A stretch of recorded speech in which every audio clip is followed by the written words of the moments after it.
Okay, what if I told you there's a real creature in our oceans that pulls off something straight out of a horror film? We're talking about a parasite that doesn't just feed on its host. No, it surgically removes its tongue and then becomes a living, working replacement. Just try to imagine that for a second. A creature takes up residence in your mouth, feeds on you, and then eventually becomes a part of your body? For the poor fish, it's an absolute nightmare. But for us, it's a mind-blowing story of evolution. Right, that's the big question, isn't it? How on earth does this even happen? Well, we're going to break it all down. It's a wild journey that involves a desperate hunt, a shocking transformation, and one of the strangest relationships you'll ever find in nature. So, let's properly meet our little monster. Its scientific name is Cymothoa exigua, but most people just call it the tongue-eating louse. And yeah, you can probably guess why. And this is the part that gets me. This isn't just some freeloader hanging out. This parasite systematically gets rid of an organ and then takes over its job. It's a complete biological hijacking, and it is just as horrifying as it is brilliant. To really get how this crazy takeover works, we have to rewind. We've got to go all the way back to the very beginning of the louse's life, back to the Great Hunt.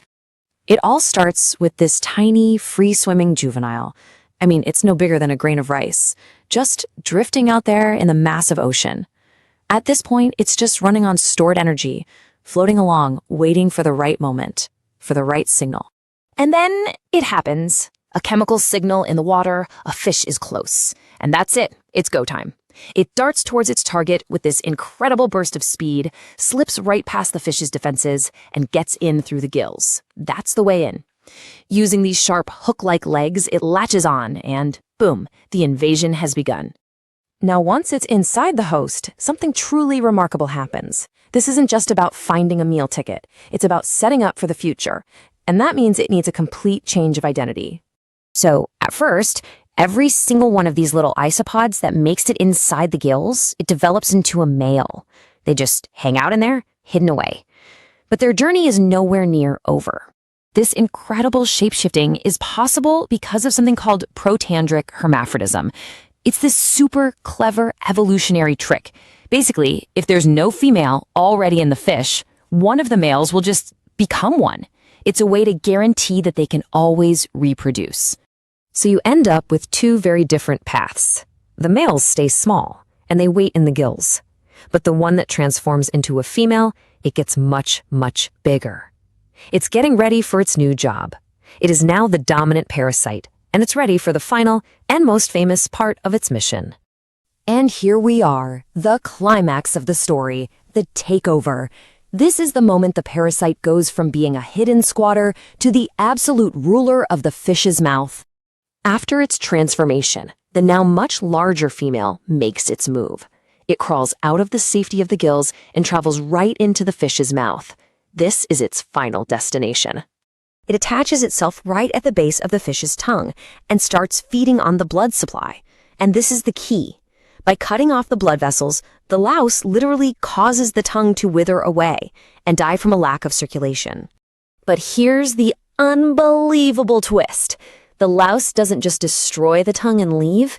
It anchors itself to what's left, to the little stub, and it takes its place. It becomes a fully functional, biological prosthetic. The fish now has a tongue, but it's made of a living crustacean, not its own tissue. So what happens then? You'd think this would be a death sentence for the fish, right? But what actually follows is one of the weirdest examples of coexistence in the entire animal kingdom. Believe it or not, the fish can keep on living and even eating. The louse's body now acts like a platform, helping push food back toward the fish's throat, just like the real tongue used to. But let's be real, this is not a friendly partnership. It is a hostile takeover where the hijacker just happens to have an interest in keeping the vehicle running. The fish is definitely weaker, but it can actually survive for years with this bizarre companion. And for the louse, mission accomplished. The female lives out her life right there in the fish's mouth, feeding on blood and mucus.